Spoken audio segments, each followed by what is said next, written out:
afternoon and welcome everyone to A Gathering Place, brought to you by the Gullah Geechee Chamber of Commerce and hosted by me, Marilyn Hemingway. And thank you for joining us this Wednesday at 4 o'clock.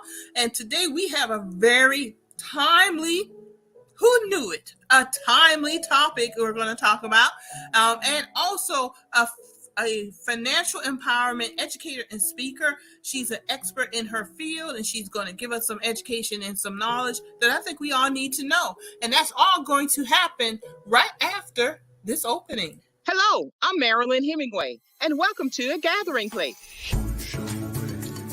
I said I'm stepping back because we have young voices who want to be heard, and they're moving on something. Branding is really important to you and your business. Even a basic type of technology, you learn it all.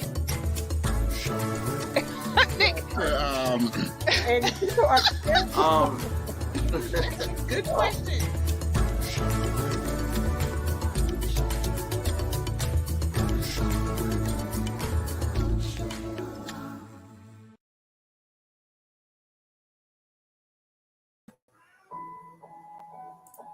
Well, folks, we're back and we've got a good informational show for you. If you've been paying attention, you've probably seen some stuff on our social media, and I'm sure you have. We have a cryptocurrency education workshop and lunch coming up this Friday, 11 a.m. until 1 p.m. at the Embassy Suites Conference Center. We want you to get registered now. Cryptocurrency, now is the time to get educated about this. And we have an education empowerment speaker and educator with us today, Miss Charlene Fadirepo, and she's joining us to share the information with us. Because if you've been paying attention to the news, let's just say it, you've heard about FTX, but we know you got to get educated. Gullah Geechee Chamber of Commerce believes that we should educate our community and beyond so you can make informed decisions. So we're just delighted that you're with us this morning, this afternoon, right? Folks, I need to get my time together, right? You know, it's that time change, y'all. But this afternoon, we welcome Miss Charlene Fadirepo with Mango Digital Strategies. Let's go ahead and bring her in. Charlene, it is so good to have you with us today. Hi, Marilyn. Thank you so much for the opportunity to be here. Hello to the Gullah Geechee Chamber of Commerce community. Thank you. We're delighted to have you with us, and let's talk a little bit about who you are, your background in financial empowerment. And by the way, I love that. Just financial empowerment. We usually hear about financial literacy, but I always make go get financial literacy, but it always kind of makes me feel like I'm dumb, and I don't want to feel that way when I know I need to learn more. So to hear the term financial empowerment, it's very empowering. Thank you. So I'm glad you used that term and everything. But tell us a little bit about yourself and your background. How did you even get into this field? Indeed. Well, thank you, Marilyn. So I'm a Bitcoin educator and advocate. I have about 15 years of experience in the traditional financial world. I've worked at a couple of different banks, HSBC, Citigroup, and more recently, I worked at the Federal Reserve Board of Governors. So I have a regulatory background. So I've been in crypto a couple of years. And I love that you highlighted the fact that I work in the financial empowerment space, because that's exactly what crypto allows us to do. It allows us to take control of our financial lives and build wealth on our terms. And we'll talk a little bit more about that. But it's so important. My company is Mango Digital Strategies. We are a strategic consulting firm. We help entrepreneurs and other mission-driven organizations future-proof their businesses through cryptocurrency. So we run cryptocurrency education workshops. We help companies figure out their roadmap to bring cryptocurrency into their business strategy. Now, we really are like a trusted advisor if you're interested in moving in the cryptocurrency direction. All right, very good. So it sounds like you've been doing this a while. I'm glad you come out of that regulatory field, so you have that understanding. So, that's really good to know. How are you nationwide?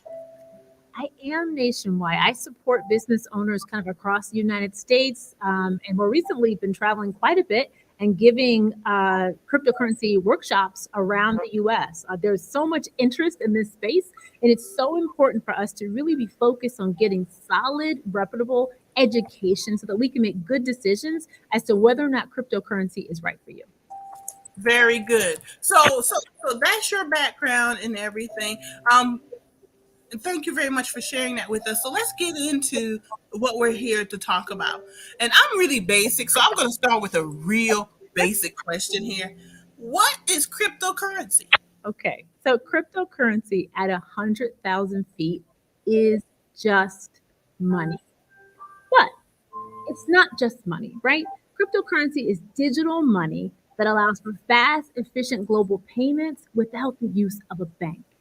And so the real question is, if we're not using a bank, what are we using? Well, we're using technology called blockchain technology. And a blockchain is a digital ledger that stores payment information across a peer-to-peer network of computers. That sounds like a mouthful, but essentially that is what crypto is. And it's so important that when we hear the term crypto, we realize that crypto is an umbrella term. There are 9,000 types of cryptocurrencies available for you to examine and possibly purchase. And they're definitely not all created equal, and not all of them are worth our time and attention. And so it can be so overwhelming to try to understand the space. But I always encourage people to start with one. And what I always like to tell you is that you should start with the first cryptocurrency, the most dominant cryptocurrency, the oldest cryptocurrency, which is Bitcoin. And so starting with Bitcoin as your North Star, that will help you better understand the entire space and decide whether or not you want to move from Bitcoin to other cryptocurrencies. So tell me a little bit about Bitcoin, because I've heard about Bitcoin. And where was that started? How was it started? Bitcoin was born in the year 2009. And so here's the thing, cryptocurrency as an industry is 13 years old, and it started with the birth of Bitcoin, if you will. Bitcoin is the first cryptocurrency, the most dominant one. The most special part of Bitcoin is that it is provably scarce. It has a hard supply cap of 21 million Bitcoin. Now, there are lots of different factors that separate different cryptocurrencies, but supply is one of the most important factors that separates, that makes Bitcoin different than many other cryptocurrencies. So when you say supply, what do you mean by supply? Supply means the number of coins that are available, that are created in this particular cryptocurrency asset class. For example, there's a certain supply number for Ethereum coins. There's a certain supply number for Dogecoin. Unfortunately, there are many cryptocurrencies that have an unlimited supply, which means they can be created at whim. And of course, if you have any asset with an unlimited supply, think about diamonds. The reason why diamonds are really expensive, because they're provably scarce. So when you have assets that have an unlimited supply, they do not have a significant value. You know, the scarcity part of Bitcoin is the number one reason why Bitcoin is your North Star. And that provably scarce, truly decentralized and provably scarce property of Bitcoin doesn't exist for any other cryptocurrency. Okay, so I under that. Thanks for explaining that so well. That makes a lot of sense. A question I've always had is, once you say purchase the Bitcoin, that limited supply, what can you do with it? How can you take that Bitcoin and say go buy a house, which just recently happened in Columbia, South Carolina? Someone was able to purchase a house with cryptocurrency. And I'm going to use cryptocurrency as that generic term because I don't know if they used Bitcoin, but they did purchase a house. So how do you translate it from this cryptocurrency to an actual, say, house or buying a loaf of bread? Yeah, indeed. And so, Marilyn, I love this question because what you're talking about is probably the most exciting part of crypto, which is called the utility. How are we using this? So you can use crypto for a form of payment, right? So you can use Bitcoin to buy a house, absolutely. You can also use Bitcoin or crypto to raise money for a business. You can use it to, and also if you are an artist, you can use cryptocurrency to monetize your creations. The example that you're talking about was that person was able to buy a property using a non-fungible token, which is a specific type of crypto on the Ethereum blockchain. A little fuzzy there, but that is they were able to buy a house using Ethereum. So in that case, then the seller of the house gets paid through the Ethereum. Ethereum, that's Then right. you could go take that and invest it in more. Uh, They can invest it in they could hold it because it will grow in value, or they could sell it. And you might be asking yourself, well, why in the world would I want to buy a house using Ethereum? Well, here's the thing. People are using cryptocurrency to streamline the home buying process, right? If you're using cryptocurrency, you don't have to use a title company, which means you save on fees. And in some cases, you might not even need to use a mortgage loan processor. Can you imagine how much cheaper your mortgage would be if you didn't have to pay all of those fees? Because your crypto already has value. You match your crypto to the value of the house, and there's a direct transaction from you as the new buyer from the seller to the buyer. That is why people are thinking about cryptocurrency.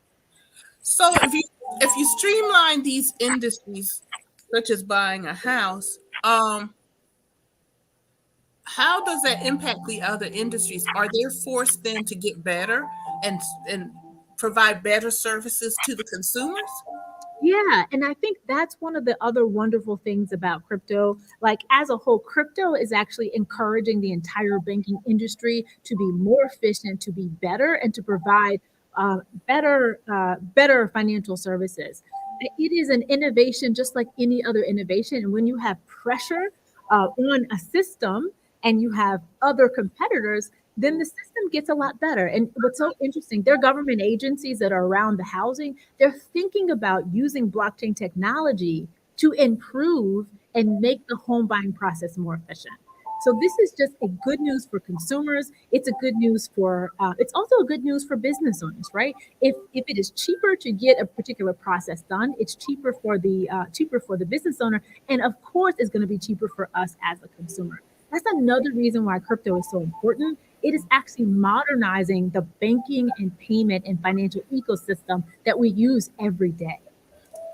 You mentioned crypto and a form of money, and I recently viewed a PBS Nova documentary about cryptocurrency and Bitcoin. And as we go through this educational process of learning more about it, not only the workshop there that we are partnering with on Friday, but you could go to these documentaries, like a PBS, which is well respected, and learn more also. And of course, come and meet with Miss Charlene and learn from her too. But what they featured a money museum, which I thought was fascinating. And you think about money, but you don't really think about it as something that you would find in a museum.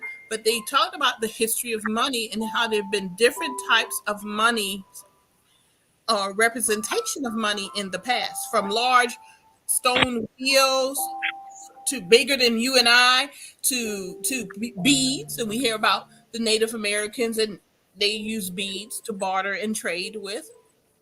And what it came down to was a social agreement, a social contract, if you will, that we agree that this has value.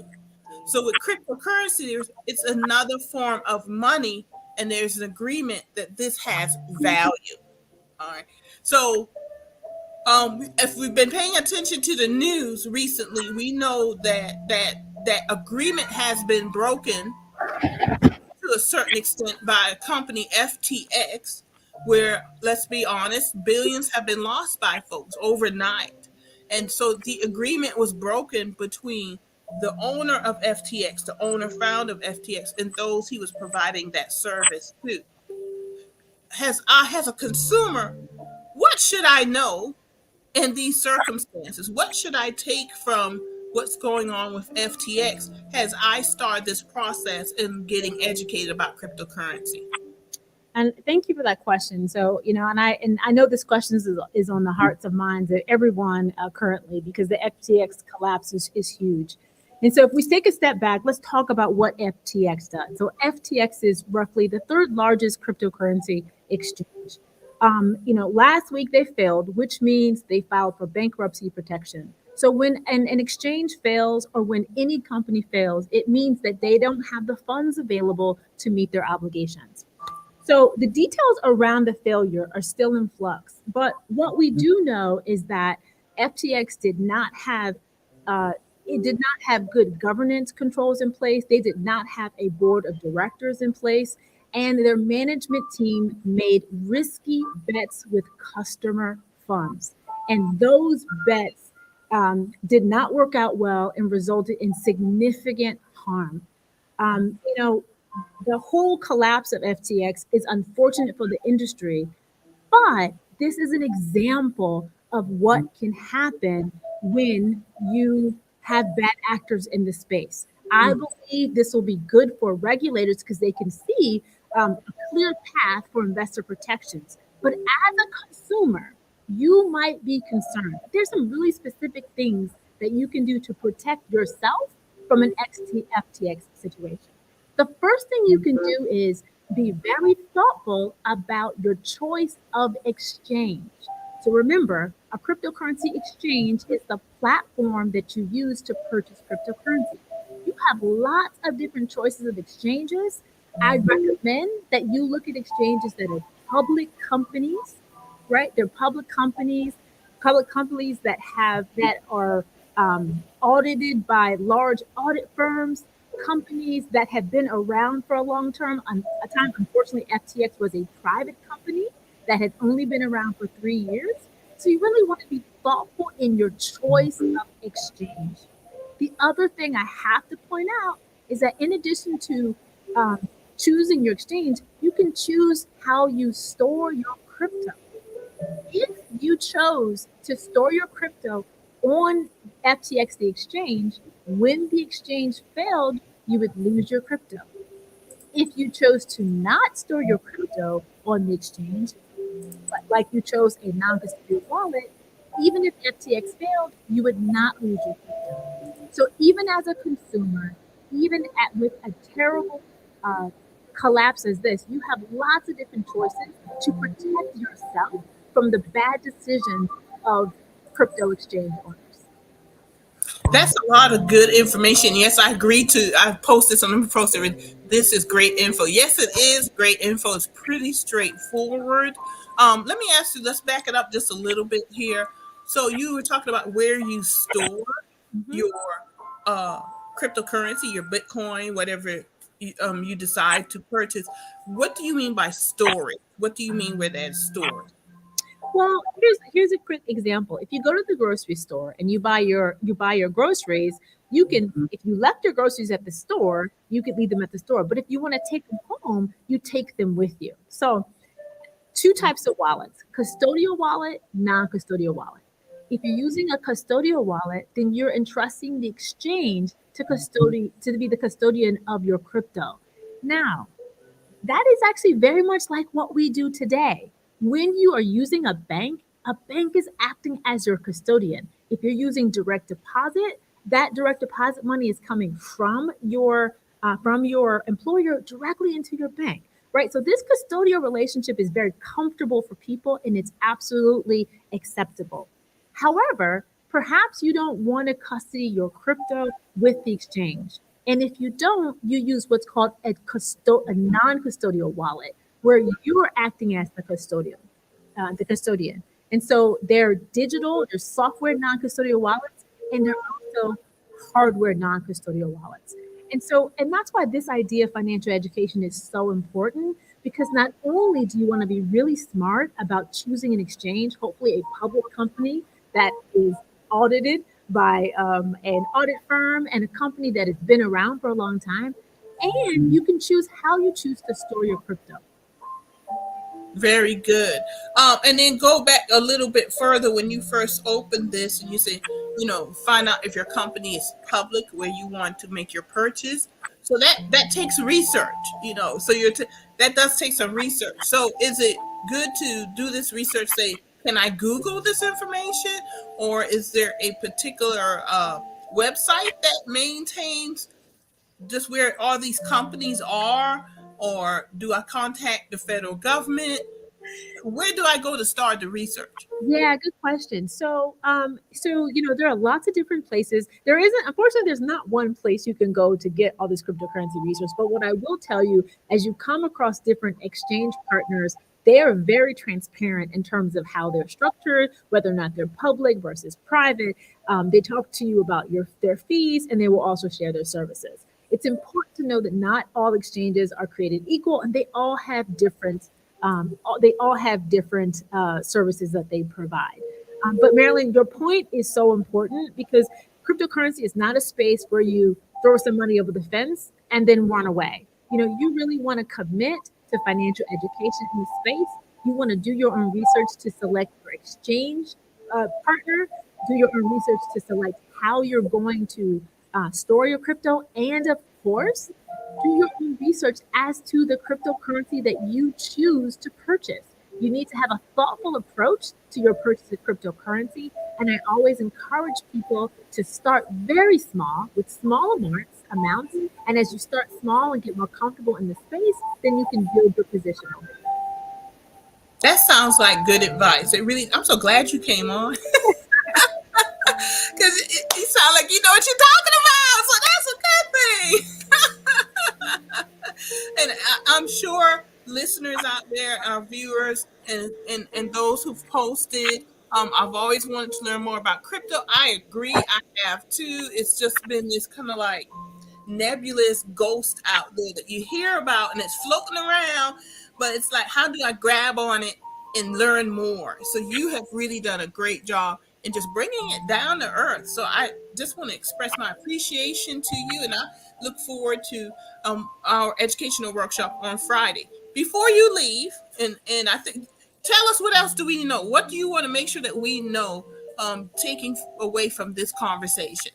I want your viewers to know that this space is the future, right? Whether you're an investor and you're trying to expand and diversify your portfolio, whether you are an entrepreneur and you are trying to offer new and interesting products to your customers, whether you are a job seeker and you would like to move into this direction, this is your opportunity, particularly for communities of color, to not be left behind.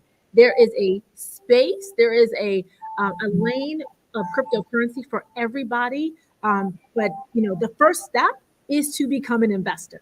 And then when you want to decide to become an investor, you absolutely have to invest in your education in the space and realize that it is a sprint. It is not a sprint, it's a marathon. So once you learn a little bit, you have to continue to build and build and build. And you will be glad you did. That's good information, a good note to end this conversation on. And I'm looking forward to learning more myself. And I'm glad that I was able to just spend some time with you, Charlene, and share this information with you. You are correct. This is a marathon. We need to get educated. That's the Delegate Chamber is big. That's a big deal for us, that our community and beyond, we get educated about financial empowerment, about investments, about the environment, about entrepreneurship, social impact. We have a host of topics that we want to educate our community and beyond regarding, so we can make informed decisions. I want to thank you for coming on today and sharing with us. Good notes to end on, and I'm looking forward to meeting you in person. Indeed. Thank you so much. You're welcome, Charlene. You be safe out there, and I'll be seeing you very soon. Take care. Thank you. Y'all, that was Miss Charlene Fadirepo joining us. She is a financial empowerment speaker and also educator. And she just really spent about 20 minutes with us, really educating us. And I just want to remind everybody that this Friday, we are having a cryptocurrency education workshop this Friday, 11 a.m. to 1 p.m. It is free. in partnership with Robinhood and Mango Digital Strategies at the Embassy Suites Conference Center, North Charleston, South Carolina. That's 5055 International Boulevard in North Charleston, South Carolina. Just go ahead and click on that a QR code, and it'll take you right to our registration form, because we need to know who's coming so we can make sure that you get lunch. All right, and it's you just that little bit of teaser we had today, 20 minutes of really good information. You get even more this Friday. I want to remind everybody that a gathering place is every Wednesday and Sunday at 4:00, and this coming Sunday it's politics talk. Yep, the gang is getting together. We're going to talk about the midterms and moving forward in South Carolina, and joining me as usual is Jamar Brown, who's co-executive director of the Texas Democratic State Party, and Brandon Upson, founder of Amplify Action, and a whole bunch of other things. And we all have together, I'm aging ourselves, at least me, more than 50 years of political experience. Can you believe that? But every third Sunday we get together and we do politics talks. Once again, want to thank Ms. Charlene for joining us today. Want to remind everybody, this Friday, 11 a.m., free workshop, free lunch about cryptocurrency. Come get educated. It's an education workshop. What it really is, how to avoid scams, and if it's right for you, just go ahead and take a snapshot of that QR code and get registered right now. Go ahead, folks, and get registered right now so you can get educated about cryptocurrency, because yes, there's a lot going on right now, but if you want to know what it really is, how to avoid the scams, and if it's right for you, come on out to this education workshop. Really appreciate you joining us. Once again, everyone, thank you for joining us for a gathering place where we gather with our change makers who make an impact in the Gullah Geechee community so we can all move forward. Thank you, and we'll see you Sunday.